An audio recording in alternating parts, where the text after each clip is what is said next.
सुप्रिया, आपका स्वागत है। सीधा सवाल सुप्रिया, जो टैली स्क्रीन पर दिख रही है जिसमें एनडीए 190 सीटें, महागठबंधन 49 सीटें, रुझान है लेकिन दिशा अब यही है, और आरजेडी 32 सीटें, कांग्रेस बहुत बुरे परफॉर्मेंस के साथ 61 सीटों पर लड़कर 6 पर आगे है। पूरी तरह से अगर कहें तो महागठबंधन पूरी तरह से एनडीए के सामने धराशायी हो गया। एनडीए के बरक्स महागठबंधन एक चौथाई है या महागठबंधन से 4 गुना ज्यादा एनडीए। पहले as a Congress spokesperson आप इसकी कैसे व्याख्या करते हो? आपको, आपके पैनलिस्ट को और खासतौर से आपके दर्शकों को सबसे पहले तो मेरा प्रणाम। मैं ये बिल्कुल नहीं कहूंगी कि ये निराशाजनक नहीं है, बिल्कुल निराशाजनक है इस तरह का मैंडेट आना, क्योंकि जमीन पर आप भी थे, जमीन पर हम लोग भी थे। थोड़ा बहुत इधर उधर लग रहा था कि टाइट इलेक्शन है, लेकिन इस तरह का मैंडेट आना कि लैंडस्लाइड एनडीए की हो रही है और महागठबंधन मात्र 49-50 सीटों पर आगे बढ़ता दिख रहा है, मुझे इससे ये पचा पाना बड़ा मुश्किल है। और पचा पाना खासतौर से इसलिए मुश्किल है क्योंकि ये हमने होते हुए देखा था कि किस तरह से उनका कैंपेन था, क्या हमारा कैंपेन था। लेकिन मैं सारी हार को स्वीकारते हुए, गलतियां स्वीकारते हुए, आत्मविवेचना के कारणों पर बात करते हुए एक बात जरूर कहना चाहती हूँ अजीत जी, और वो बात कहनी ये जरूरी है कि एक व्यक्ति एक वोट का जो नींव है हमारी चुनावी लोकतंत्र की, उसको ही धराशायी कर दिया गया बिहार के चुनावों में। ऐसे तमाम एग्जाम्पल्स है, फोटो के साथ सबूत है। बीजेपी के पूर्व सांसदों ने, नेताओं ने, ऑफिस बेयरर्स ने, जिन्होंने दिल्ली में, हरियाणा में, कर्नाटका में कर रहे थे। असलियत एक ये भी है कि 60 लाख लोगों के करीब वोट काटे गए थे, 20 लाख जुड़े, जिसमें से 5 लाख बिना एसआईआर फॉर्म भरे ही जुड़वा दिए गए थे। तो ये सारे सवाल चुनाव आयोग से, ये सारे सवाल चुनावी प्रणाली पर खड़े होंगे। और क्या ये निष्पक्ष और स्वतंत्र चुनाव था? इस पर भी चुनाव, मैं आपकी टिप्पणी सुन रही थी और उससे मैं सहमत हूँ कि बहुत शिद्दत से चुनाव लड़ते, सब कुछ है, लेकिन क्या ये चुनाव पूरी तरह से निष्पक्ष और स्वतंत्र रहा? इस पर भी अपने आप में बहुत बड़े सवाल है। और अगर एक वोट एक व्यक्ति की ही जो सिद्धांत है उसके साथ खिलवाड़ हो रहा है, तो फिर मतलब क्या रह गया डिस्कशन करने का? नहीं तो सुप्रिया, आप इसका मतलब इसमें कोई कॉन्स्पिरेसी थ्योरी या कोई मैनेजमेंट या किसी तरह से एक की जगह मल्टीपल वोट दे दिया, या कई इपेक आईडी से एक ही आदमी ने वोट दिया, सिर्फ इसको आप इतना बड़ा जो अपार बहुमत मिला एनडीए को और इतना बुरा परफॉर्मेंस जो हुआ है महागठबंधन को, सिर्फ ये बड़ी वजह देखते हो आप? नहीं, मैं सिर्फ ये बड़ी वजह नहीं देखती हूँ, लेकिन ये बड़ी वजहों में से सबसे बड़ी वजह है कि चुनावी प्रणाली जो थी उसमें पारदर्शिता नहीं रही। जिस तरह से 62 लाख वोट काटे गए, जिस तरह से चुनाव के जैसे 1 महीने पहले वोट पर ही आफत मची हुई थी, जिस तरह से 20 लाख ऐड किए गए, 5 लाख बिना फॉर्म भरे ऐड कर दिए गए, इन सब पर सवाल उठेगा। और इस पर भी सवाल उठेगा कि बीजेपी के ऑफिस बेयरर, बीजेपी के पदाधिकारी, उनके महामंत्री, उनके प्रकोष्ठ के अध्यक्ष, उनके पूर्व सांसद अगर दिल्ली, हरियाणा, कर्नाटक में वोट डालकर 3-3 एपिक आईडी पर 3-3 बार वोट डालेंगे, तो सवाल उठेगा। ये कुछ एग्जाम्पल्स थे जो सामने आ गए, हो सकता है ऐसे हजारों एग्जाम्पल्स, लाखों एग्जाम्पल्स हो जो सामने ना आ रहे। मैं ये बिल्कुल नहीं कह रही हूँ कि इसमें हमारे आत्मविवेचना की जरूरत नहीं है, इसमें हमारे आत्ममंथन की जरूरत नहीं है, हमें अपनी स्ट्रैटेजी रीथिंक करने की जरूरत नहीं है, बिल्कुल है, हमें अपने संगठन पर काम करने की जरूरत है, इसमें कोई दो राय नहीं है। लेकिन क्या हम इन बातों को इतर करके सिर्फ उन बातों पर फोकस कर सकते हैं? मुझे लगता है आज वो दिन भी नहीं है। मेरा ये कहना है सुप्रिया कि अगर ये मार्जिन बहुत कम होता ना, अगर होता कि चलो 126-28 पर एनडीए है, 118 पर या कुछ ऐसे आसपास में महागठबंधन है, मार्जिन ऑफ एरर फिर आप हो सकता था, या ये होता जिसमें मैनेजमेंट कुछ हो गया, कुछ डुप्लीकेसी ऑफ वोटर्स हो गए, या एक आदमी 4 जगह दे दिया, जो आप लोग कहते रहते हो। लेकिन जब इतना गैप है, इतना बड़ा फासला है कि आप 60-61 सीट पर लड़कर 5 पर अटक रहे हो, 143 सीट पर लड़कर आरजेडी 30-31-32 पर अटक रहा है, या वीआईपी का खाता नहीं खुल रहा है, और ठीक उलट उस तरफ अगर देखें तो 78 सीटें JDU, BJP 86 seat, LJP 21 seat पर आगे। तो इसको बहुत ही क्या बोलते हैं, लीनियर डेफिनेशन है, या सरलीकरण करना होगा इस कंस्पिरेसी थ्योरी के साथ। माफी चाहूंगा, ये थोड़ा अप्रिय सवाल। नहीं, अप्रिय सवाल पूछना आपका काम है और मुझे खुशी है आप अप्रिय सवाल पूछा। मैंने आपसे क्या कहा? मैं इस बात से बिल्कुल भी इतर नहीं हूं कि हमें शायद चुनाव की स्ट्रैटेजी चेंज करनी पड़ेगी, हमें शायद अपने संगठन पर ज्यादा फोकस करना पड़ेगा, हमें शायद ये भी सोचना पड़ेगा कि क्या ये फ्रेंडली फाइट्स जो हुई इससे हमारा कितना नुकसान हुआ। 8 या 9 जगह तो फ्रेंडली फाइट्स हो रही थी, ये गठबंधन की बाध्यता होती है जिसके चलते फ्रेंडली फाइट्स हुई, लेकिन फ्रेंडली फाइट का फायदा किसे हुआ? ना हमें हुआ, ना आरजेडी को हुआ। तो ये हमें और हमारे घटक दलों को भी इस बारे में सोचना पड़ेगा। मैं बिल्कुल इसको सिंप्लीफाई नहीं कर रही हूँ, इसका सरलीकरण नहीं कर रही हूँ, मैं इस मुद्दे से भी नहीं भाग रही हूँ कि इतना बड़ा जब मैंडेट आता है तो आपको बहुत सारे सवालों का जवाब देना पड़ता है, लेकिन उसमें क्या चुनावी प्रणाली पूरी तरह से पारदर्शी रही, इस पर भी सवाल है। और एक बात मैं और कहूंगी, एक सत्तारूढ़ दल जब चुनाव के जस्ट पहले, चुनाव के बीच में 10-10 हजार रुपए खाते में डाल रहा है, उसका अपना प्रभाव होता है। अब इस पर चुनाव आयोग को, इस पर इस देश की जनता को विचार करना है कि क्या ये लोकतंत्र को क्षीण करता है या लोकतंत्र को मजबूत करता है, क्या ये होना चाहिए, क्या ये लेवल प्लेइंग फील्ड को डिस्ट्रॉय नहीं करता। देखिए, हम वादा कर रहे हैं, हम चैलेंजर्स थे, हम वादा कर रहे हैं, हम एक बात के प्रॉमिस कर रहे हैं, और दूसरी तरफ एक व्यक्ति 10,000 डाल रहा है। अब ये अलग बात है कि अगले महीने से 10,000 रुपए नहीं जाएंगे अकाउंट में, लेकिन ये आपके हाथ में अगर पैसा आ गया तो उसका भी डिफरेंस होता है। इसीलिए क्या जो सवाल मैंने शुरू में बोला कि क्या लेवल प्लेइंग फील्ड थी, वो बिल्कुल नहीं थी। तो एक सवाल है ना कि हेमंत सोरेन की सरकार झारखंड में है, काफी लोगों के महागठबंधन का हिस्सा है। हेमंत सोरेन ने भी यही कहा, माई बहन सम्मान योजना, कोई लाड़की बहन कर देता है महाराष्ट्र में, कोई लाडली बहन कर देता है मध्य प्रदेश में। तो ये हुआ कि जो सिटिंग गवर्नमेंट है, वो गवर्नमेंट, उसके हाथ में खजाना है, पब्लिक का पैसा है, तो वो पहले योजना अनाउंस करके पैसा ट्रांसफर कर देती है सरकार। और जो अपोजिशन में जहां आप हैं, जैसे बिहार में, वादा आप भी कर रहे थे, लेकिन लोगों ने उन पर भरोसा किया क्योंकि उन्होंने पैसा दे दिया। जैसे तेजस्वी यादव ने कहा कि 2500 हर महीने देंगे, आप लोगों की तरफ से कहा गया, और आखिर में चुनाव के पहले कह दिया गया 30,000 एक ही बार दे देंगे, 1 साल का एक ही बार, हर परिवार को नौकरी दे देंगे, मतलब 2.5 करोड़ को पता नहीं कैसे देंगे। तो आपने भी किया वही, फर्क यह है कि वो सरकार में थे, उन्होंने पहले दे दिया और पब्लिक ने उन पर यकीन किया कि ये तो है ही, दे रहा हो, पता नहीं वो आएगा तो देगा कि नहीं। तो ये इस मायने में लाभार्थी में चले गए। नहीं, ये इसीलिए मैं कह रही हूँ कि क्या सत्तारूढ़ दल को ये छूट होनी चाहिए कि चुनाव के जस्ट पहले वो ये करे। आपने झारखंड का जिक्र किया, झारखंड ने 3 महीने पहले ये स्कीम शुरू करी थी, वो स्कीम आज भी कंटिन्यू कर रही है। लाडकी बहन योजना महाराष्ट्र में चल रही थी, 25 लाख महिलाओं को उसमें से निकाल दिया गया। तो हमें कहीं पर यह भी विश्वास था कि बिहार की महिलाएं इस बातों को समझेंगी कि ये लोन है। बिहार की महिलाएं, हमें लग रहा था, इस बात को समझेंगी कि जैसे दिल्ली में नहीं किया, मध्य प्रदेश में नहीं डबल किया, महाराष्ट्र में 25 लाख महिलाओं को वंचित करते, तो शायद हमें लग रहा था कि इन बातों को महिलाएं समझेंगी और शायद हम अपना मैसेज पहुंचाने में अंतिम व्यक्ति तक सफल नहीं हो पाए। तो इससे मैं इस बात से, आपके अप्रिय सवाल जिसका आपने जिक्र किया, मैं इससे बिल्कुल नहीं भाग रही हूँ कि कहीं ना कहीं शायद हम ये बेहतर चुनाव लड़ सकते थे, लेकिन क्या वोट चोरी मुद्दा एक मुद्दा नहीं था, बहुत बड़ा मुद्दा था। प्रिंसिपल ऑपोजिशन होने के नाते अगर एक व्यक्ति एक वोट को एक व्यक्ति अनेक वोट में बदला जाएगा तो सवाल जरूर उठेंगे, और मुझे लगता है हमारा कर्तव्य है वो सवाल उठाना। मैं कह रहा हूँ सुप्रिया, जैसे एसआईआर पर मैंने भी रिपोर्ट की और एफआईआर भी मेरे पर है और हाईकोर्ट में क्वेश्चन के लिए मैंने दायर की हुई, लेकिन एसआईआर की रिपोर्टिंग के दौरान से एसआईआर को मुद्दा बनाया, नो डाउट एक बड़ा मुद्दा था। सुप्रीम कोर्ट में 8 पर सुनवाई हुई, सरकार के बाद उसमें 12 डॉक्यूमेंट आधार को इंक्लूड करना पड़ा, और उसके बाद मेरा मानना है कि एसआईआर का मुद्दा डाइल्यूट हो गया। मैंने 10 दिन पहले एक्स पर लिखा कि एसआईआर बिहार चुनाव में कोई मुद्दा नहीं। बहुत गालियां मुझे लिबरल लोगों ने दी कि आपको दिख रहा है। अरे मैं तो, मुझे दिखेगा ना, अगर मैं 3 महीने से बिहार घूम रहा हूँ तो मुझे दिख रहा है, और मैं गांव-गांव में घूम रहा हूँ। मुझे अब जैसे पोलिंग डे पर first phase, second phase of polling 25 booth पर गया, मुझे एक आदमी वोट कट गया रोता हुआ नहीं मिला, या नाराजगी व्यक्त करता हुआ नहीं मिला, या वहां कागज दिखाता हुआ नहीं मिला कि मेरा वोट कट गया। हाँ, छिटपुट ऐसे करते तो हर चुनाव में।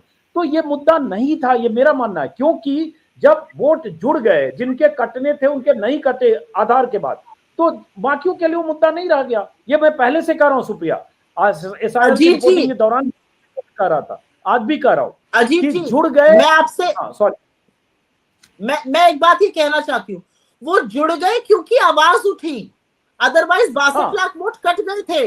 आपने भी जमीन पे रिपोर्ट किया, आपने तो जबरदस्त रिपोर्टिंग करी, आपके ऊपर तो खैर पुलिस और प्रशासन भी हावी हो गया, लेकिन चाहे वो राहुल गांधी लगातार उस मुद्दे को सदन से लेकर सड़क तक उठा रहे थे या कोर्ट की वो जुड़े क्योंकि आवाज उठी, वरना 62 लाख लोगों को तो वोट कट ही गए थे और इवेंचुअली 20 लाख ही जोड़े गए। तो मेरा ये कहना है कि ऐसा नहीं है कि वो मुद्दा नहीं था, वो मुद्दा था। अगर वो मुद्दा नहीं उठाया जाता तो 62 लाख लोगों का तो वोट कट ही गया था और बिना कारण के कोई कारण नहीं दिया जा रहा था। मैं ये कहना चाहती हूँ कि अगर चुनावी लोकतंत्र में वोट या मताधिकार के साथ खिलवाड़ होगा और अगर मीडिया ये सवाल पूछेगा कि इसको उठाने से क्या फायदा हो रहा है, तो मेरा एक ही जवाब है, फायदा या नफा या नुकसान देखने से पहले हमें यह देखना है कि चुनावी लोकतंत्र में क्या लोगों को वोट डालने का हक है कि नहीं है, और अगर वो नहीं है तो हमें उस पर बोलना पड़ेगा। नहीं, मैं सहमत हूं सुप्रिया, मेरा वो कहने का आशय नहीं, मैं ये कह रहा हूं एक आदमी का भी वोट अगर कट रहा है, उस एक आदमी के लिए आवाज उठाने की जरूरत है, आप तो हजारों की बात, उससे टोटली एग्री करते हो। तभी एक पत्रकार के नाते मैं एफआईआर झेल कर बिहार में था। मेरा सिर्फ ये कहना है कि वो आते आते आते चुनाव का मुद्दा वोटर को प्रभावित करने का मुद्दा नहीं रहा, मेरा सिर्फ इतना कहना है। वो आपने जरूरी मुद्दा उठाया, आधार ऐड हो गया, सुप्रीम कोर्ट की फटकार पड़ गई, मॉनिटर सुप्रीम कोर्ट हो गया, फजीयत हो गई चुनाव आयोग की, और उसके बाद चीजें डायल्यूट, मेरा इतना कहना, वो वापस आते हैं एसआईआर से, उस पर हम लोग काफी बात कर चुके। अब मुद्दा है कि जो आपने या मैं जैसे मेरे सामने आप लोगों का मैंने का पतन जिसे रिलीज किया था अशोक गहलोत और तमाम नेताओं की मौजूदगी में, तेजस्वी को मुख्यमंत्री का चेहरा हो गया, मुकेश सीएम का चेहरा गया, मुकेश पार्टी को 0 सीटें मिली। कांग्रेस बोलते हैं ग्रैंड ओल्ड पार्टी 1885 की पार्टी, लेकिन अगर 61 में से 7-8 पर लड़ रही थी, मान लेते हैं 50 पर 5, मतलब आप देखिए कि 10th है, तो बहुत बुरा परफॉर्मेंस है। क्या इसको सिर्फ हम वोट चोरी हो गया या डुप्लीकेसी ऑफ वोटर्स हैं? नहीं, बिल्कुल नहीं। 10 नहीं, बिल्कुल नहीं। मुझे लगता है कि ये करना पॉलिटिकल नाइविटी होगी, मुझे लगता है ये करना पॉलिटिकल मूर्खता होगी, बिल्कुल भी नहीं। कांग्रेस का प्रदर्शन बिल्कुल खराब रहा है, आशा के विपरीत रहा है, बहुत निराशाजनक रहा है, और इससे हम बिल्कुल नहीं भाग सकते कि 5 सीटों पर अगर हमारी जीत होती है जिस तरह के रुझान बता रहे हैं, ये बिल्कुल निराशाजनक है। मैं बिल्कुल इस बात, आप मेरी बात समझिए, मैं बिल्कुल इस बात से सहमत नहीं हूँ। क्या हम बेहतर चुनाव लड़ सकते थे? लड़ सकते थे। क्या हम अपने मुद्दों को ज्यादा पहुंचा सकते थे? लोगों से पहुंचा सकते थे।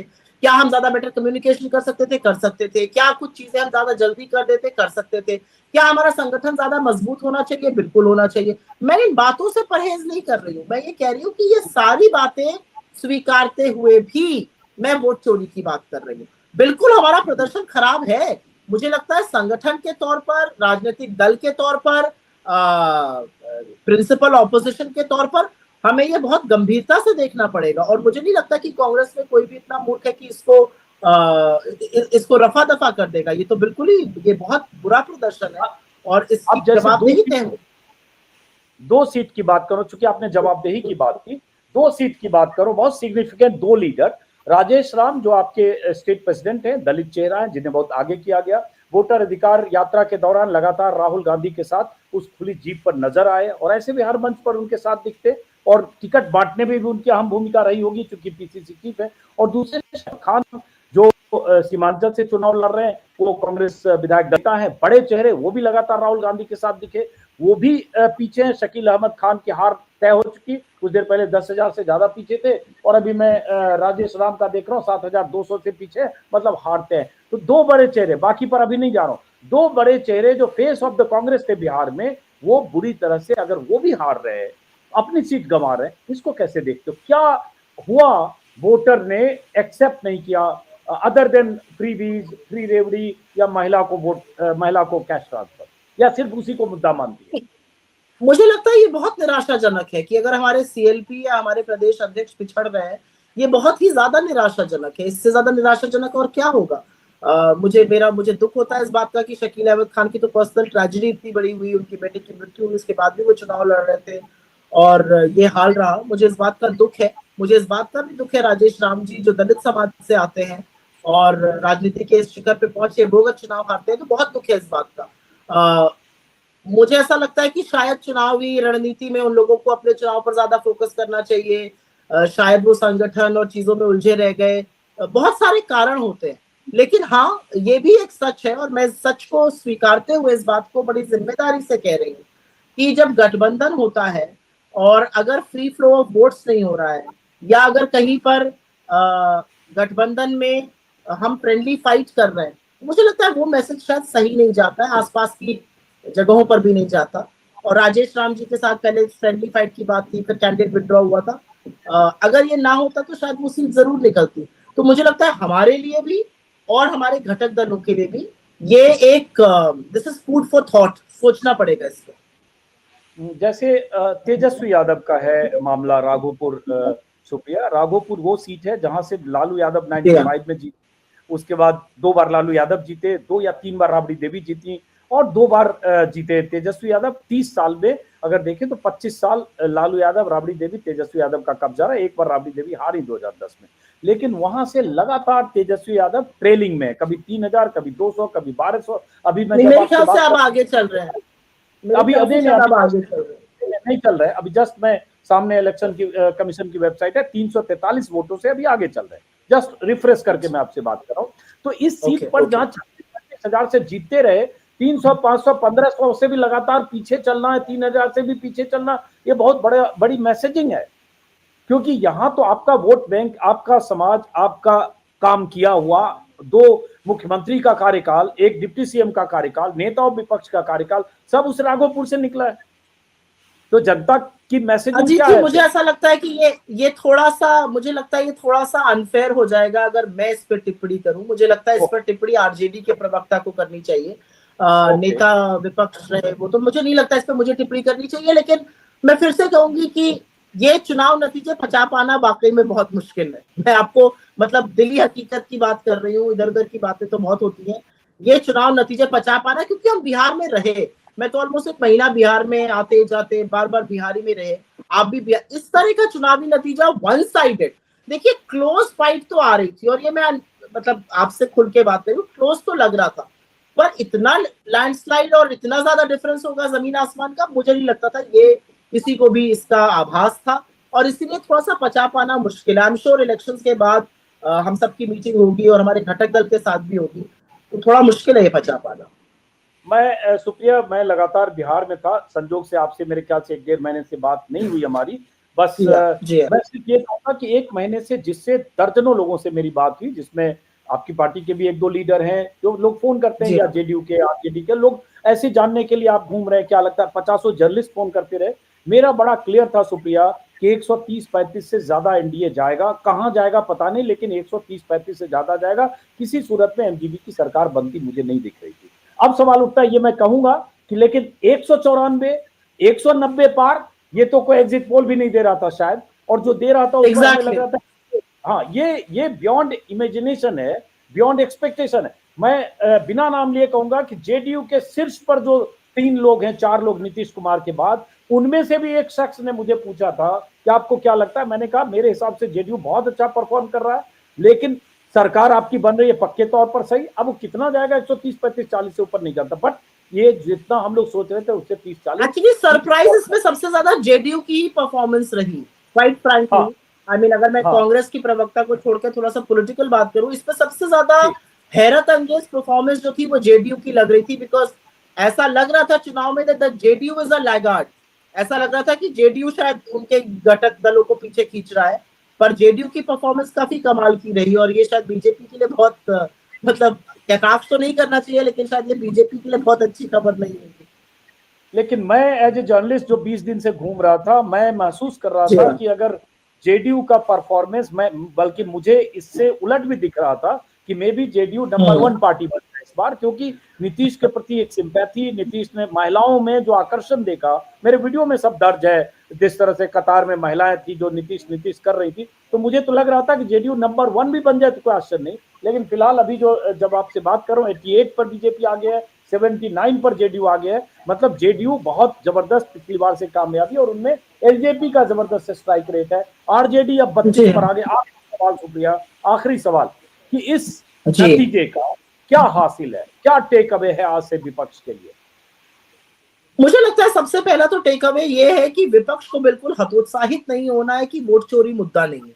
मुझे लगता है जो भी ये करेगा वो शायद अपने पैरों पर कुल्हाड़ी मारेगा। मुझे लगता है और सजगता की और अग्रेसिव होकर वोट की सुरक्षा की जरूरत है, और इससे सबक सीखना जरूरी है कि अगर अग्रेसिव ना रहे होते तो बिहार का चुनाव कुछ और ही और इससे भी ज्यादा बड़ा परिणाम आ सकता था, क्योंकि 62 लाख वोट तो काटे ही जा रहे थे। तो मुझे लगता है सजग रहना बहुत जरूरी है, और ये एक लेसन विपक्ष को सीखना पड़ेगा, और विपक्ष को साथ एक लेसन और सीखना पड़ेगा कि संगठन के साथ साथ अब आपसी सामंजस्य की और भी ज्यादा जरूरत है।